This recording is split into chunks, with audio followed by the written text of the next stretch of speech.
अस्सलाम एवरीवन, उम्मीद है कि आप सब लोग क्या खैरियत से होंगे। सर हमने जैसे प्रैक्टिस सेशन को चालू रखा हुआ है वैसे आगे तक ही रखेंगे और तब तक रखेंगे जब तक आपका हाथ सेट नहीं हो जाता हर एक रंगो नस्ल के सवाल पे। सर बच्चे कह रहे थे कि सर ईपीएस का भी कॉम्प्रिहेंसिव सवाल करा दें, तो आज मैं करा रहा हूँ।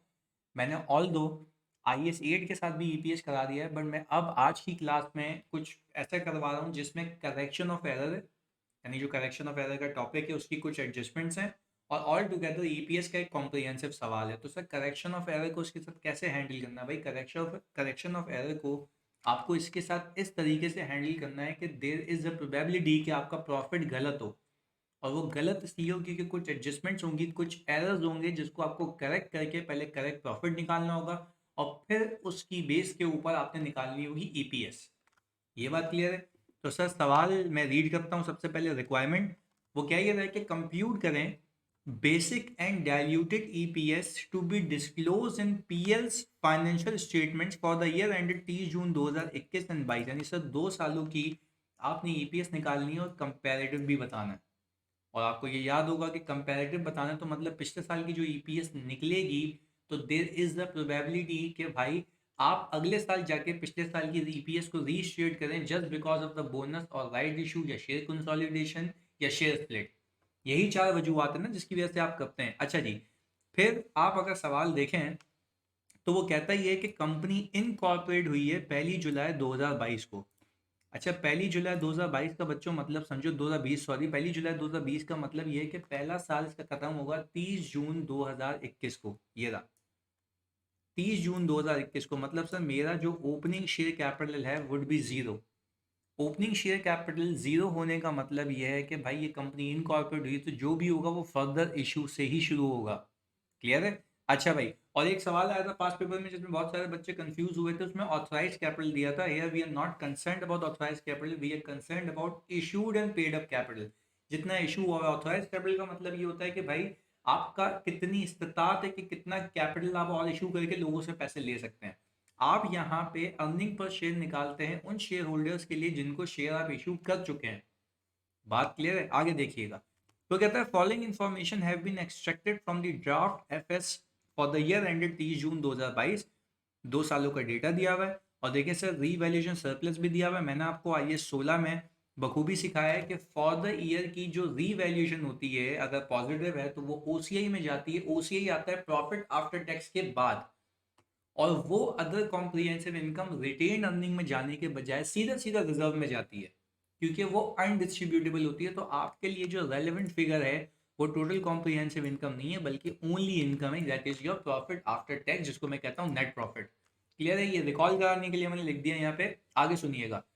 अच्छा, वो क्या ये रहा है कि भाई while reviewing the financial statement of 30 June 2022 दो एरर पाए गए। दो एरर पाए गए। अच्छा सर, अगर मैं बात कहूँ कि एरर की बात अगर हम करें पर थोड़ा सा आगे जाके करें तो इट वुड बी फिजिबल क्योंकि अगले साल की बात है ना। हम 2021 को पहले किल कर लेते हैं। अच्छा जी सुनिएगा। ऑन जुलाई 1 2020, यानी साल की शुरुआत की 55 million ordinary share having par value और ₹10 वर इशूड एट ₹17 ईच। तो सर ये फर्दर इशू है, ये कोई ओपनिंग बैलेंस नहीं है। तो क्या मैं कह सकता हूँ कि सर अब मैं यहाँ पर ईपीएस फॉर 2021 की बात कर लेते हैं। सही है जी। और यहाँ पे लिख लेते हैं सर, हम निकाल लें weighted average number of shares. अच्छा भाई, weighted average number of shares के लिए हमने सबसे पहले कहा कि भाई हम निकाल लें सर फर्दर इशू। और फर्दर इशू को अगर मैं देखूं तो सर 55 मिलियन ऑर्डिनरी शेयर्स है मेरे पास। चलिए जी सर, मैंने कहा 55 मिलियन ऑर्डिनरी शेयर्स हैं, 55 मिलियन। अच्छा भाई, तो मैंने कहा पर सर अगर मैं 55 मिलियन को देखूं पर क्या मुझे ये भी देखना चाहिए कि बोनस इशू है, राइट इशू तो नहीं है? अच्छा भाई, on July 1 15 million, 15% redeemable preferential, सही है, डेट होता है, आपको याद होना चाहिए। और 50 each issued at ₹70। Each preference share is convertible into, अच्छा देखें ये हुआ भी इशू कब है, इसी दिन के पहले, यानी ये अब फाइनेंसिंग ले रही है कंपनी, कुछ शेयर लिए हैं कुछ रिडीमेबल प्रेफरेंस शेयर है, मतलब डेट है। आगे हमने ये कहा कि भाई ऑन जुलाई 1 2022 ये हो गया। ऑन मार्च 1 2021, अच्छा मार्च 1 2021 का मतलब ये है कि ये करंट ईयर ही चल रहा है। तो फोकस होकर देखिए क्योंकि 30 जून 2021 आपका पहला साल है, तो ये पहले की ट्रांजैक्शन है उससे।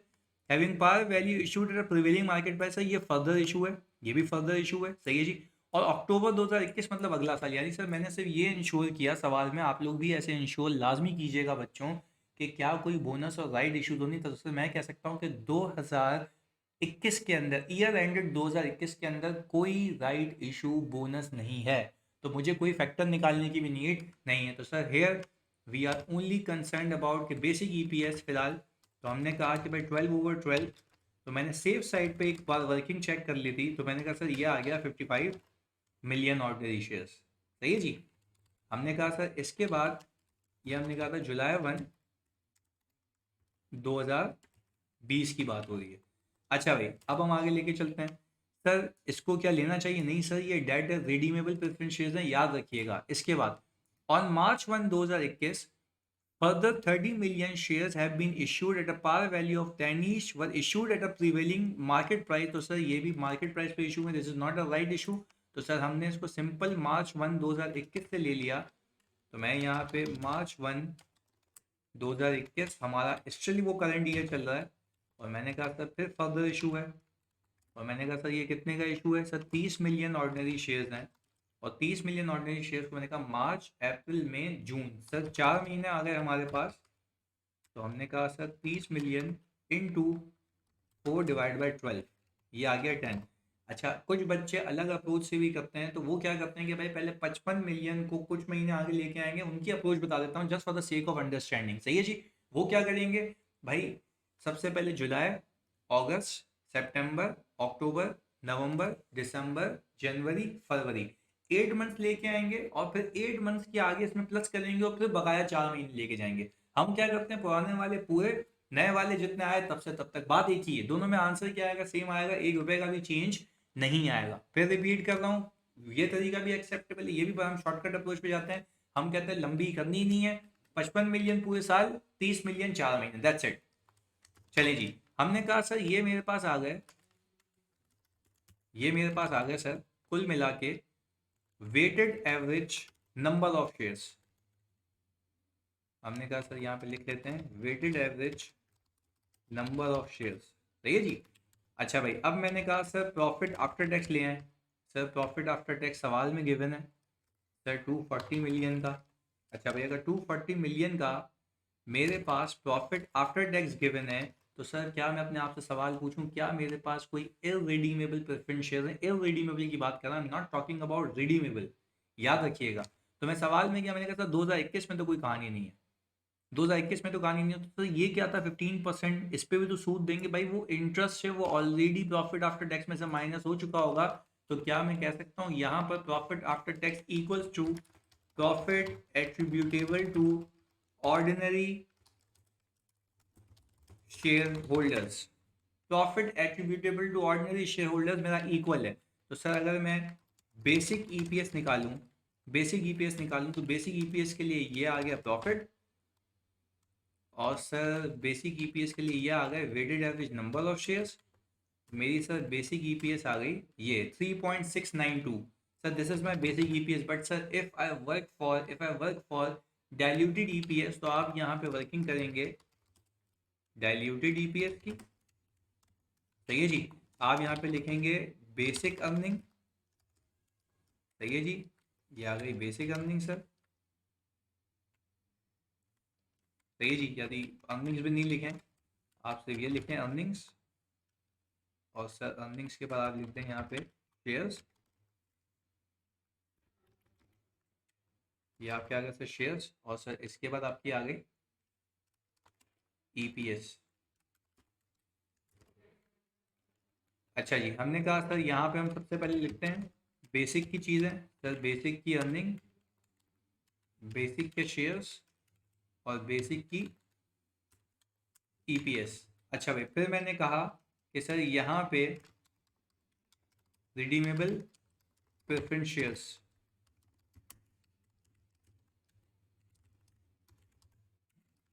अच्छा भाई, रिडीमेबल प्रेफरेंस शेयर्स के लिए हम यहाँ पे गए। हमें ये देखना है कि अगर ये डे 1 पे ही कन्वर्ट हो जाते तो इंटरेस्ट की सेविंग कितनी होती, क्योंकि ये भी मेरी कंपनी के शराकतदार होते हैं, डेफिनेट सी बात है। तो इंटरेस्ट बच जाता मेरा। तो हमने ये कहा कि भाई हमारे पास 15 मिलियन, सही है, पार वैल्यू जिसकी 50 है, ईच वर इशूड एट ₹70 ईच, यानी देखो पार वैल्यू जिसकी 50 है तो रिटर्न तो हम 50 पे ही देंगे ना। ईच प्रेफरेंस शेयर, क्योंकि देखो बाकी जो हमने लिए होंगे अपने नाम के पैसे लिए होंगे, तो बाकी हम उनको रिटर्न किस पे देंगे सर, 50 पे देंगे पार वैल्यू पे, सही है जी।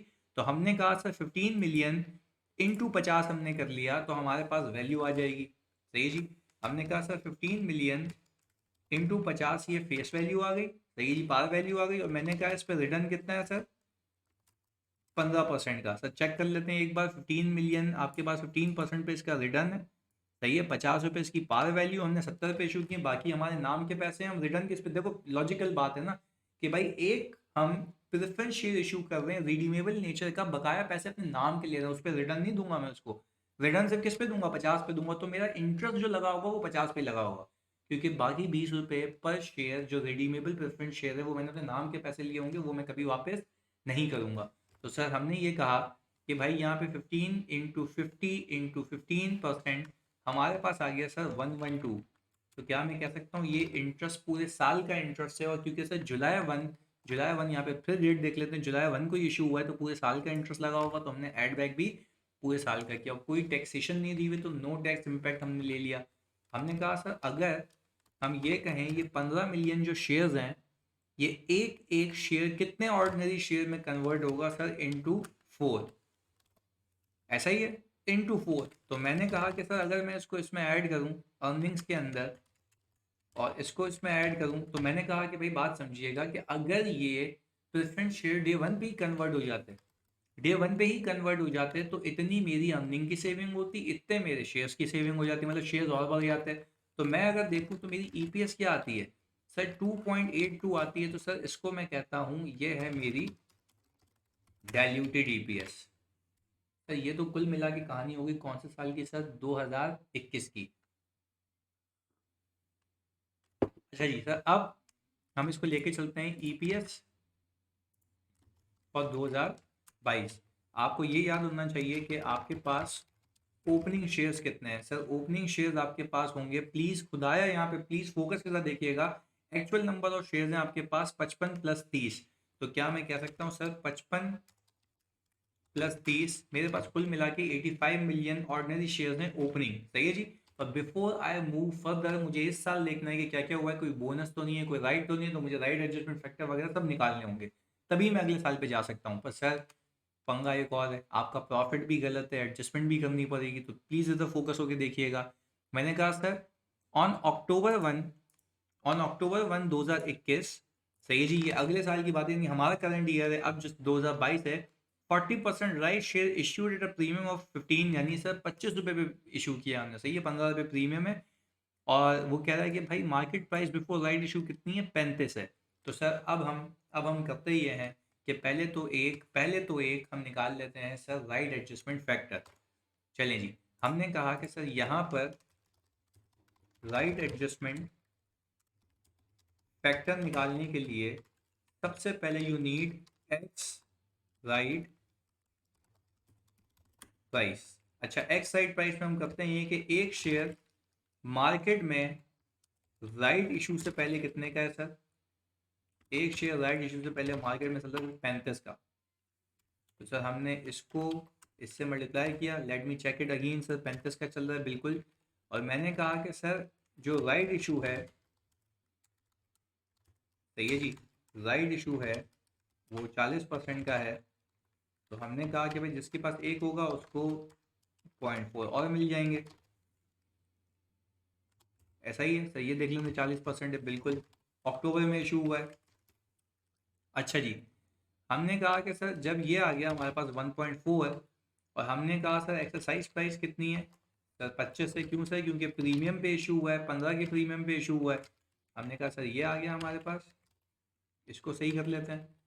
सर हमने कहा कि अगर हमारे पास शेयर ये हो जाएंगे और ये आ जाएगा हमारे पास ये अमाउंट, तो सर एक शेयर कितने का हो जाएगा मार्केट में जस्ट आफ्टर राइट इशू। अच्छा ये तो हमने सीखा हुआ है बखूबी, मैंने आपको सिखाया हुआ है कि ये जो प्राइस का डिप है वो कंपनी का नुकसान है और शेयर होल्डर का फायदा। तो कंपनी का नुकसान मतलब ये हमने फ्री शेयर दिए, ये उस वजह से आया है, ऐसा ही है।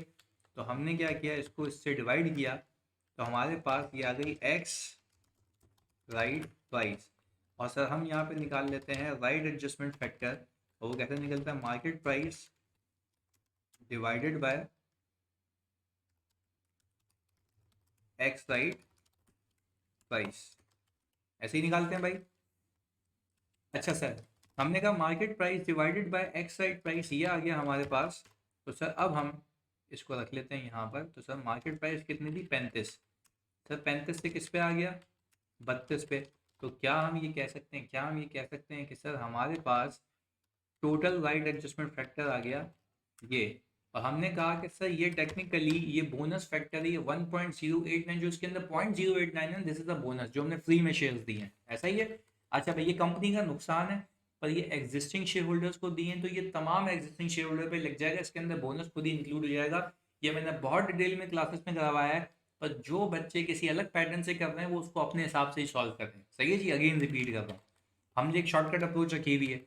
अच्छा भाई सर, अब मैंने कहा मेरे पास ओपनिंग शेयर्स थे मेरे पास 55 और 30 कुल मिला के 85 मिलियन। सही है जी।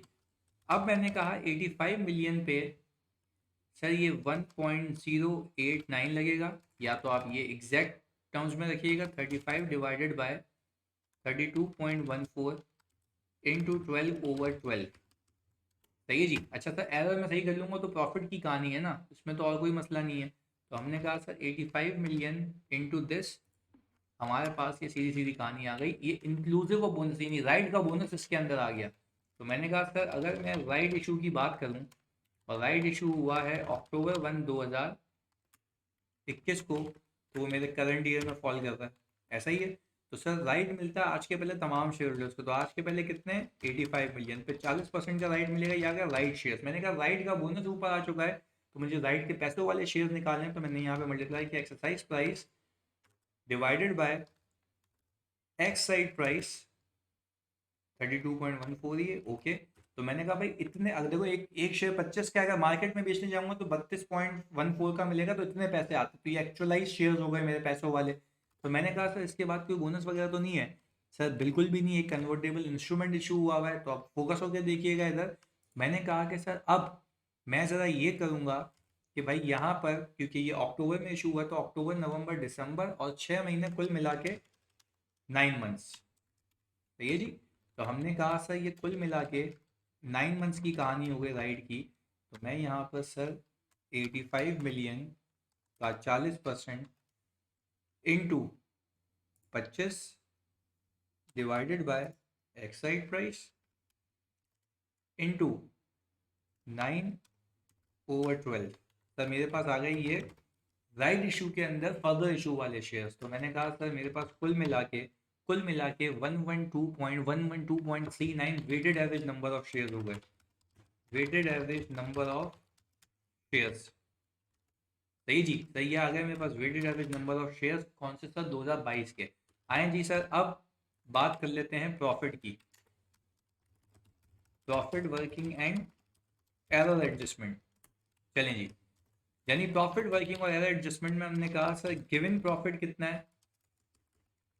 तो हमारे पास जो गिवन प्रॉफिट है वो हम सवाल में जाके देखते हैं, आ रहा है सर हमारे पास 295। सही है जी, हमने यहाँ पे लिख दिया सर 295, ये आ गया। हमने कहा सर लास्ट ईयर तो सही लिया था ना, 240, बिल्कुल 240 लिया हुआ है। अच्छा सर, अब ज़रा रीड कर लेते हैं इसको, पहली एडजस्टमेंट को। सर क्या ये रहा है, trade receivable balance of rupees 2 million which was considered irrecoverable but has been written off twice। Please खुदा के वास्ते इसको देखिएगा, 2 बार राइट ऑफ हो गया है। अच्छा सर, अगर 2 बार राइट ऑफ हो गया है तो क्या आप ये मानते हो यहाँ पे एरर वर्किंग करते हैं, एरर वर्किंग। तो सर एरर वर्किंग के अंदर मैं ये कह रहा हूँ कि अगर रिसीवेबल 2 बार मेरा राइट ऑफ हुआ है तो मेरी एक एंट्री बननी चाहिए, अकाउंट रिसीवेबल डेबिट और राइट ऑफ, यानी इनकम क्रेडिट, क्योंकि पहले एक्सपेंस डेबिट कर लिया था 2 मिलियन से। एक तो ये हो गया मेरा, एक तो ये इम्पैक्ट हो गया सर। सही है जी, ये मेरी इनकम बढ़ गई यहाँ से। मैं यहाँ पे रिसीवेबल एडजस्टमेंट, सही है जी, राइट ऑफ रिवर्सल। लॉजिकल बात करते हैं, करेक्शन ऑफ एरर है ना, इसके साथ मिक्स करके चलते हैं। सर ये ऐड बैक हो जाएगा क्योंकि ये माइनस हुआ है, सही है, ये हमने ऐड बैक कर दिया। अच्छा पर मुझे एक बात बताओ, इसमें आगे एक और चीज़ लिखी है मैंने, कंपनी की पॉलिसी है कि वो प्रोविजन मेंटेन करती है 5% का। देखो यार, कंपनी कहती है कि मेरा जो भी रिसीवेबल बच जाता है ना, उसका 5% हम अज्यूम करते हैं कि हमें नहीं मिलेगा, तो उसका एक provision for bad debts create करते हैं, एक अंदाजे वाला लॉस। तो मुझे आप एक बात बताओ, लॉजिकली सोचो बहुत सुकून से, जब ये क्लोजिंग से हट गया होगा, क्योंकि आपने राइट ऑफ कर दिया था ना, तो राइट ऑफ कर देने का मतलब ये कि आपने इसको अपने क्लोजिंग से हटा दिया था। जब क्लोजिंग से हटा दिया था तो देखो एक चीज़, एक फ्रेमवर्क बनाओ दिमाग में, आपके जो भी रिसीवेबल्स होंगे, बचे कुछ रिसीवेबल, उसके ऊपर प्रोविजन बना होगा, ऐसा ही है। पर उसमें से ये तो एक्सक्लूड हो गया था ना, अब आपने रिसीवेबल को वापस 2 मिलियन से बढ़ा दिया, तो आपको नहीं लगता कि आपका एक और जो बैड डेट एक्सपेंस है वो बुक होगा, तो ये जी इस 2 मिलियन के 5% से, ऐसा ही है। और सर यहाँ पे प्रोविजन आपका बढ़ जाएगा, प्रोविजन फॉर बैड डेट्स, कितने से सर, इतने से। तो सर टेक्निकली हुआ क्या, टेक्निकली हुआ ये कि जब आपने बच्चों राइट ऑफ को रिवर्स किया, तो राइट ऑफ के रिवर्स करने से वो तो इनकम बन गई, पर रिसीवेबल जैसे इंक्रीज हुआ उसके ऊपर प्रोविजन भी तो लगेगा, क्योंकि वो प्रोविजन लगने से भी रह गया था। तो जैसे ही प्रोविजन लगा तो आपका प्रोविजन फॉर बैड डेट्स क्या हुआ, उसके 5% से इंक्रीज हो गया, तो ये भी आप बुक करेंगे। तो मैंने कहा कि सर यहाँ पर आप बैड डेट प्रोविजन का एक्सपेंस बुक करेंगे, ऐसा ही है, कितने का सर, 0.1 का, क्योंकि डिफरेंशियल से, क्योंकि अरे भाई लॉजिकली सोचो, आपने 2 बार राइट ऑफ कर दिया भाई, जब 2 बार राइट ऑफ कर दिया तो आपका क्लोजिंग रिसीवेबल क्या हो गया, कम हो गया, कितने से, 2 मिलियन से 2 बार, होना चाहिए था एक बार। तो जब 2 मिलियन से क्लोजिंग कम हो गया तो उसके ऊपर आने वाला प्रोविजन भी 5% बुक नहीं हुआ। तो जब आपने रिसीवेबल को रीस्टेट किया, यानी आप उसको अपनी औकात पे ले आए, अपनी इनकम बुक करके कि भाई राइट ऑफ नहीं होना चाहिए था, तो उसके ऊपर प्रोविजन भी तो बुक करो ना, जो आपकी कंपनी की पॉलिसी है। तो आपने जैसे बुक किया तो आपका रिसीवेबल जो है रीइंस्टेट हो गया और वहीं पे आ गया, तो आपका प्रोविजन भी फिर उसके ऊपर बुक करो जो होना चाहिए था, जो हुआ नहीं है। तो सर कुल मिला के ये एडजस्टमेंट थी। और एक और चीज़ हम देख लें एडजस्टमेंट के अंदर, यहाँ पे वो कह रहा है कि इन्वेंट्री परचेज की थी 28 जून को, ईयर एंड से पहले, तो ये जी 8 मिलियन की, जो कि परचेजेस के अंदर डाल दी है, जबकि वो रिसीव हुई है 5 जुलाई को। यार खुद सोचो, यहाँ पे बात समझो मेरी, रिसीव हुई है तब एंट्री बनाऊंगा ना, पहले क्यों बना ली। तो मुझे एक बात बताओ, मेरे क्लोजिंग स्टॉक में तो वो नहीं होगी, पर परचेजेस में आ गई। जब परचेजेस में आ गई तो मेरे cost of good available for sale हो जाते हैं ज़्यादा, cost of good available for sale हो जाते हैं ज़्यादा, तो सी ओ जी एस हो जाती है ज़्यादा, प्रॉफिट हो जाता है कम। तो क्या ये बात मानते हो, इसकी वजह से परचेजेस ओवर स्टेटेड, तो सी ओ जी एस भी ओवर स्टेटेड है। तो क्या ये परचेजेस से रिवर्स करूँ, यस सर, आप परचेजेस से रिवर्स करें।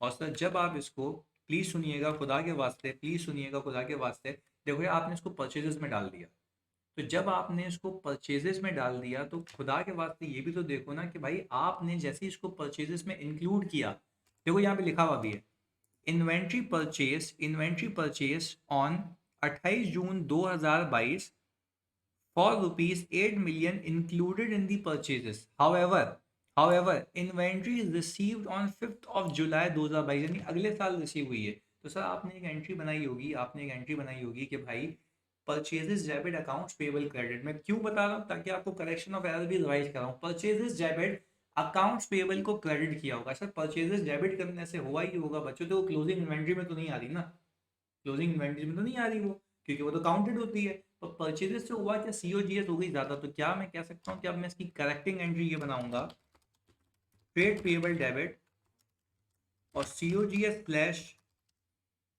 परचेजेस क्रेडिट, क्योंकि आप बोल रहे भाई this is no more purchase, this is no more liability, गलत रिकॉर्ड हो गई थी। तो क्या मैं कह सकता हूँ कि भाई ये 8 मिलियन की अमाउंट थी, यस सर ये 8 मिलियन की अमाउंट थी। हमने कहा कि भाई 8 मिलियन की अमाउंट में अगर सीओजीएस रिवर्स कर दूंगा, तो सीओजीएस रिवर्सल का मतलब समझते हो, जैसा आपकी ये प्रॉफिट इंक्रीज हो जाएगा। तो ये एक यूनिक सवाल जो ईपीएस के साथ मैंने आपको करवा दिया। तो सर क्या मैं कह सकता हूँ मेरा एक रिवाइज प्रॉफिट आ गया, जिसको मैं कहूँगा एडजस्टेड प्रॉफिट, वो आ गया sir 304.9। This is eligible for calculating EPS. Sir अब मैं देख लूँ कि अगले साल कोई इरिडीमेबल प्रेफरेंस शेयर्स तो नहीं है, मैं सवाल में देखा कन्वर्टेबल बॉन्ड्स हैं सर, ये भी एक आपका कन्वर्टेबल इंस्ट्रूमेंट है that will help you in calculating diluted EPS. बस अब मैं इस पोजीशन में हूँ कि मैं बेसिक ईपीएस निकाल सकता हूँ, बेसिक ईपीएस निकाल सकता हूँ। तो सर यहाँ पर मैं ऊपर से चीज़ें कॉपी कर लूँ, जी जी। तो सर चीज़ें कॉपी करने के लिए हमने कहा कि भाई हमारे पास यहाँ पे आ जाए बेसिक के लिए। सर बेसिक के लिए आपके पास अर्निंग्स मौजूद हैं, यदि सर रिवाइज प्रॉफिट आ गया, बेसिक के लिए शेयर्स मौजूद हैं सर, आप ही ने शेयर्स निकालें, ये रहे। तो सर मैंने कहा दिस डिवाइडेड बाय दिस, 2.71 आ गई ईपीएस। अच्छा जी, फिर आपने कहा कि सर आपके पास दो इंस्ट्रूमेंट्स हैं तो you need to do ranking, दो अलग अलग इंस्ट्रूमेंट है ना, तो आप क्या करेंगे रैंकिंग करेंगे। ये पहले किसको इंक्लूड करना है रैंकिंग। तो सर रैंकिंग के अंदर आपने अर्निंग इम्पैक्ट लेना होता है, रैंकिंग के अंदर आपने अर्निंग इम्पैक्ट लेना होता है, रैंकिंग के अंदर आपने शेयर्स इम्पैक्ट लेना होता है, सही है जी। और रेशियो निकालना होता है और फिर रैंक देना होता है। चलिए जी, सबसे पहले से किसकी बात कर लेते हैं, रिडीमेबल प्रेफरेंस शेयर्स। सर इसके लिए तो मैं पिछले साल से उठा लूंगा क्योंकि कोई चेंज तो नहीं है ना, वो भी पूरे साल की वर्किंग की थी मैंने।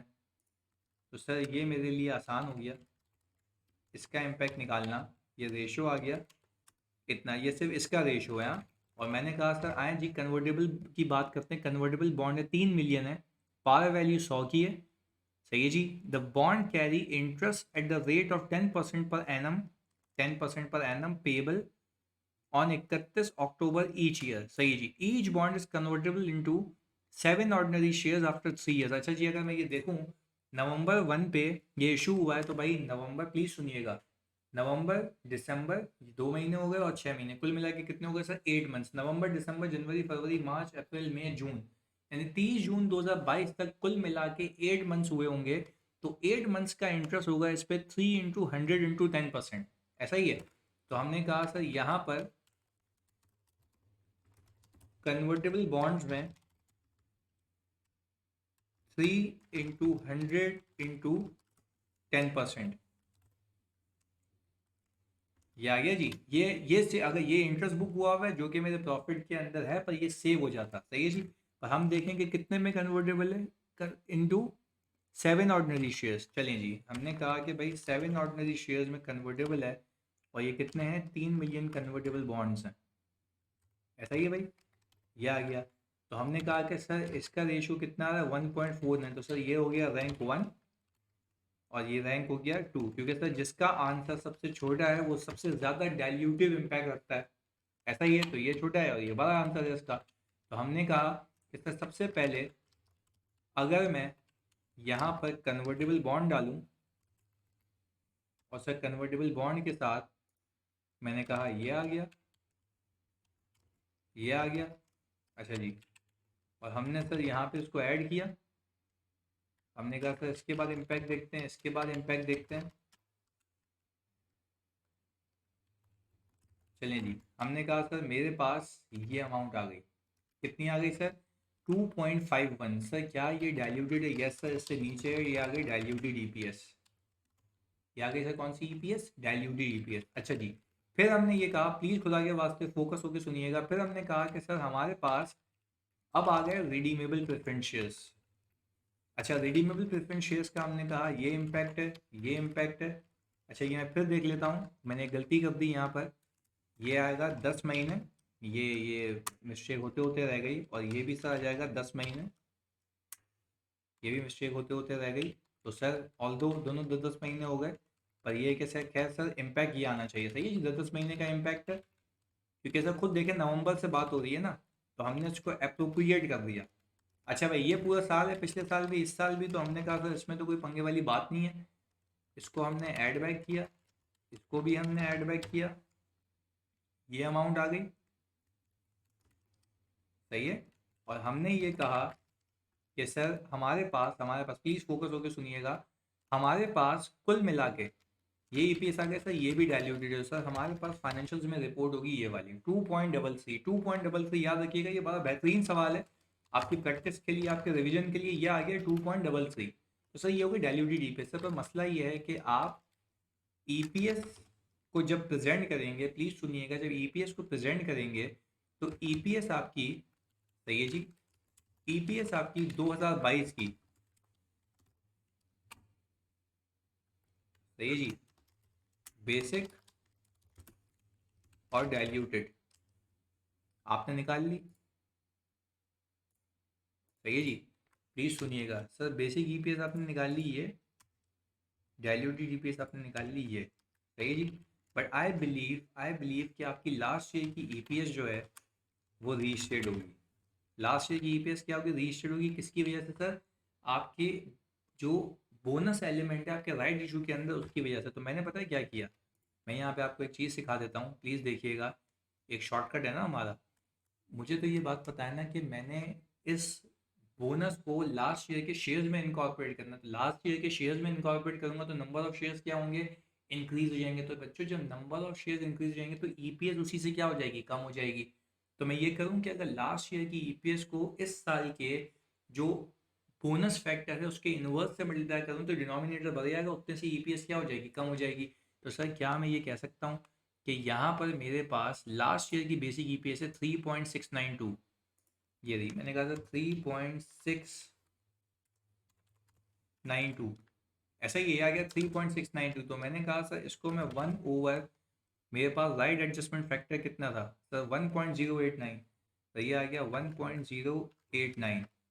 तो सर मैं जैसे ही इसको इससे मल्टीप्लाई करूँगा 3.692 को, इधर देखिएगा सर, 3.692 को मैंने डिवाइड कर दिया इससे। तो मैंने कहा सर मेरी ईपीएस कम हो गई, और उसके ऊपर मैं क्या लिख दूंगा, तो इसके ऊपर मैं लिख दूंगा रीस्टेटेड। और सर ये आपने क्यों किया, ये जरा रिकॉल करें, याद करें। मैं आपको बताता था कि ईपीएस रीस्टेट इसलिए होती है क्योंकि ये फ्री के शेयर्स होते हैं, जिसकी वजह से इस साल का डिनोमिनेटर बढ़ जाता है, इंक्रीज होता है, तो ईपीएस कम हो जाती है, तो इन्फॉर्मेशन कंपेरेबल नहीं रहती। तो हम इसी फैक्टर को लास्ट ईयर भी डाल देते हैं ताकि बोनस बोनस को इंक्लूड करके देखा जाए कि असल एक्चुअल परफॉर्मेंस क्या है। बात क्लियर है।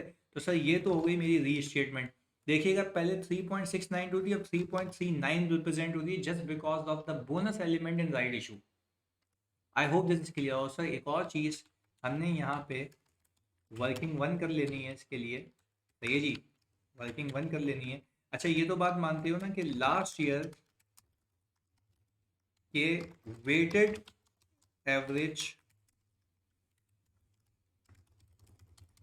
बेसिक शेयर्स कितने हैं, सही है जी। लास्ट ईयर के वेटेड एवरेज बेसिक शेयर्स कितने हैं सर, वो निकाल लेते हैं, ये 65 है। अच्छा भाई इसको मैंने मल्टीप्लाई किया 1.089 से, सही जी। इसको मैंने मल्टीप्लाई किया 1.089 से, ये क्या था मेरा राइट एडजस्टमेंट फैक्टर, सही जी। मेरे पास ये आ गया, यही आ गया। देखिएगा एक चीज़ देखिएगा सर, अगर मैंने ये निकाल लिया और मैं इसको लास्ट ईयर के प्रॉफिट एट्रीब्यूटेबल से, ये रहा लास्ट ईयर के प्रॉफिट एट्रीब्यूटेबल से डिवाइड करूँ, ये राइट शेयर है ना, ये इंक्लूसिव ऑफ राइट है, राइट वाले बोनस है। तो मैंने कहा कि सर अगर मैं इसको इससे डिवाइड करूँ, इससे डिवाइड करूँ, तो सर आप ज़रा देखें, आप ज़रा देखें ये दोनों मैच होते हैं, ये दोनों मैच होते हैं, सही जी। तो मैं ज़रा ये करके दिखाता हूँ आपको, ये देखें ये दोनों मैच हो रहे हैं। इसको मैं हाईलाइट करूँ अगर आपके लिए, देखें दोनों मैच हो रहे हैं, यही है। तो मैंने वो ऊपर शॉर्टकट से निकाल लिया था, खैर। अच्छा भाई मैंने क्या किया कि सर मैंने ये रिवाइज शेयर्स निकाल लिए, सही है जी। अब मैंने कहा कि सर प्रॉफिट ऑफ बेसिक कितना था सर, प्रॉफिट ऑफ बेसिक था आपके पास 240, सही है। इसमें ऐड कर दिया आपने प्रेफरेंस शेयर का इम्पैक्ट लास्ट ईयर का, जिसकी वजह से आपके पास ये इंक्रीज हुआ था, ऐसा ही है। और आपके पास ये प्रॉफिट आ गया था कौन सा वाला जानी, ये कौन सा प्रॉफिट आ गया था, ये आपके पास आ गया था प्रॉफिट ऑल टुगेदर डाइल्यूटेड के लिए। तो सर अगर मैं यहाँ पे शेयर्स ऐड कर दूं, क्योंकि देखें अच्छा आप बोल रहे होंगे आपने इस पर क्यों नहीं अप्लाई किया, बेटा ये जो 60 शेयर्स है ना, इसके ऊपर बोनस का इम्पैक्ट नहीं आएगा क्योंकि वैसे ही हाइपोथेटिकल है, क्लियर है। तो आपने इसको एक्सक्लूड करके देखना होता है। तो हमने कहा सर बोनस का इम्पैक्ट उस पर लगाया, ये शेयर आ गया, तो मेरे पास जो डाइल्यूटेड ईपीएस है वो इसको और इसको डिवाइड करा के आएगी, जो कि आ रही है 2.69। और सर लास्ट ईयर कितनी आ रही थी डाइल्यूटेड? लास्ट ईयर डाइल्यूटेड आ रही थी मेरे पास 2.82। तो सर देखें, याद रखिएगा मैंने जो बोनस का इम्पैक्ट लिया है वो सिर्फ बेसिक के शेयर्स पे लिया, तो बेसिक के शेयर्स बढ़ेगा, इसका इम्पैक्ट अपनी जगह है, तो ये आ गया। सर यहाँ पे भी निकाल लेता हूँ in case you have any confusion. ये आ गया जी। तो sir this is a very comprehensive question for your revision of EPS. रहिए जी, प्रैक्टिस करते रहिए, मुझे बताते रहिए किस किस पे करवाना है जी, तो हम आगे करते रहेंगे। जज़ाकल्लाह।